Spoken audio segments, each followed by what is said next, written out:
Okay. Our chair generously offered my colleague substitute for me this week.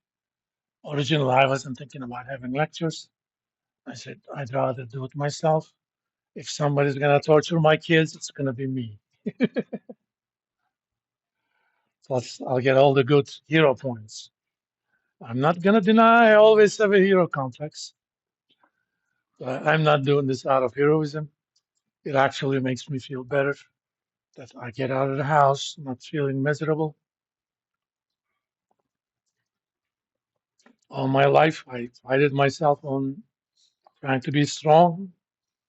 39 staples in the back of my head is not going to change that. All right. This week, I'm going to finish covering chapter 7. Given all of this, we're not going to play Jeopardy on 607, but we're going to get back to regular schedule after the break. You know, before you guys come from the break, you'll have your quizzes and stuff for chapter 8, and we'll go from there. The standard schedule, assuming nothing more surprising is coming in. All right. We did talk about valuation in general. That was more about common stock valuation. Today, I want to talk about two things essentially.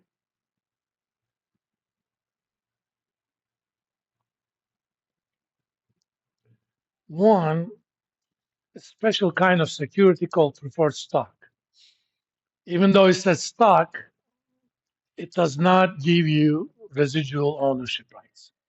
With common stock, another name for it is you have claims on residual ownership. If and when a firm is liquidated, whatever that remains after all the claimants are paid belong to the common stockholders. For technical purposes, preferred stock is actually a debt instrument that does not have a maturity. I'm a preferred stockholder. I lend company some money, and they say every year we're going to pay you this much dividends. But the so-called promised dividends of preferred stock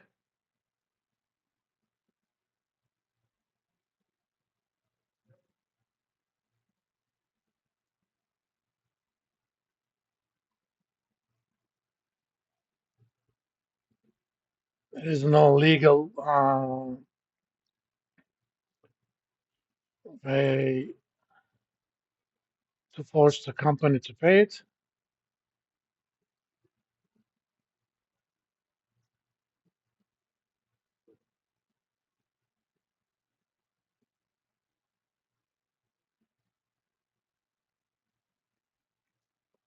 If it was a debt instrument, a bond, if you don't make the interest payments, as a bondholder, I can take you to bankruptcy court and say, these guys did not meet their obligations. Please declare them bankrupt. Because as soon as the court declares them bankrupt, I can go after their assets, liquidate them, sell them, buy them myself. But preferred stockholders do not have those rights. If the company is declared bankrupt, after everybody else is paid, other than the common stockholders, these guys can get some money, but that's about it. Because of this, companies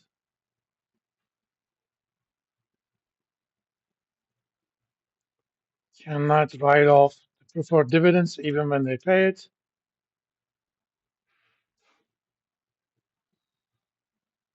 as tax deductions. So, for legal purposes,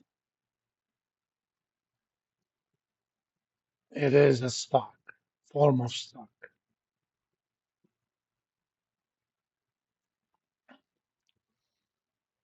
In that sense, they are disadvantageous. Uh,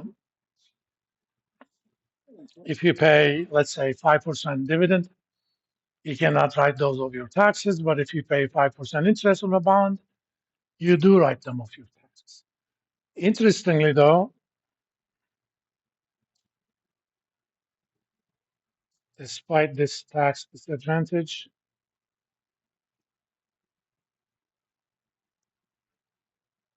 some preferred stocks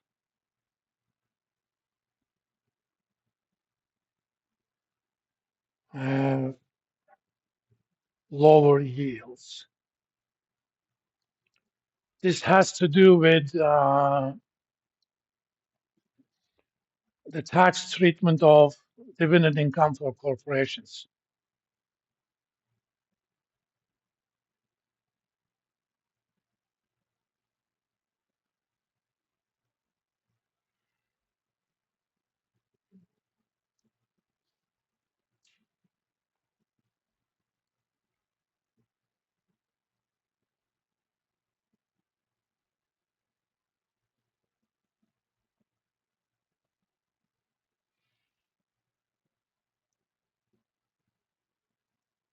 Okay. For example, let's say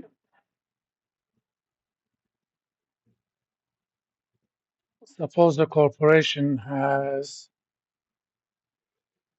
22% corporate income tax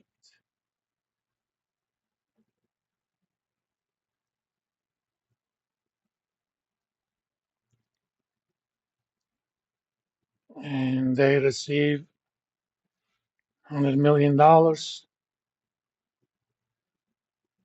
and for dividends.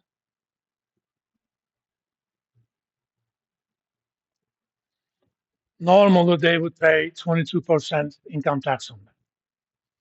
But since you can write off 50% of that,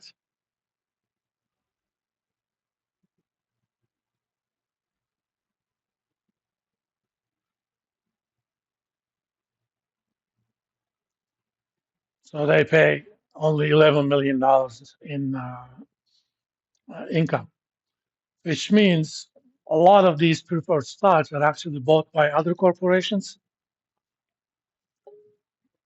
Let's say I'm a corporate and I have extra cash. What am I going to do with extra cash? I'm going to invest it in something. I can invest it into bond-like instruments. Then I'm going to pay my regular taxes. On the other hand, I can buy these preferred stocks, so I'm effectively reducing my tax burden. It's not that advantageous for individuals. In fact, this is considered just dividend income, just like regular dividends. You're going to pay the same amount of taxes on those. That's why bonds are more like the individual's domain, and preferred stocks are corporations' domain. There are many kinds of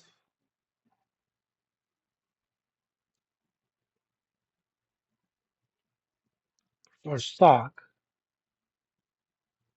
I'm going to talk about the main two. One is called cumulative. The other call is non-cumulative.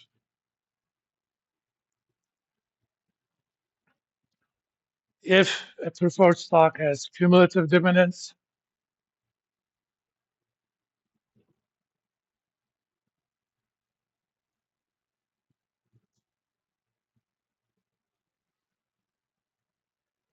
if you miss some payments,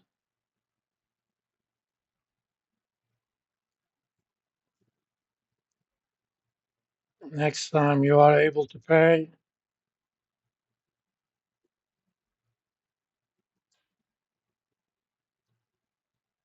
you have to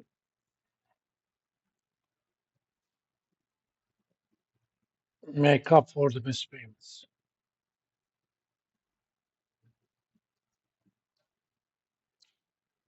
If it's non-cumulative,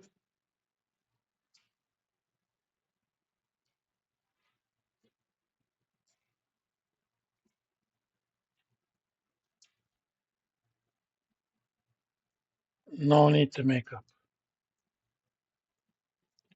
But either way, one of the reasons it's called preferred stock. If you want to pay your common stockholders any dividend, you cannot have any unpaid preferred dividends.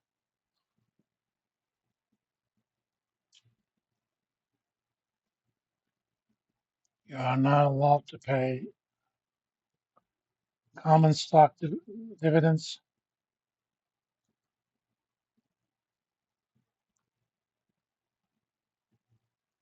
without first paying the preferred dividends, whether they're late or not.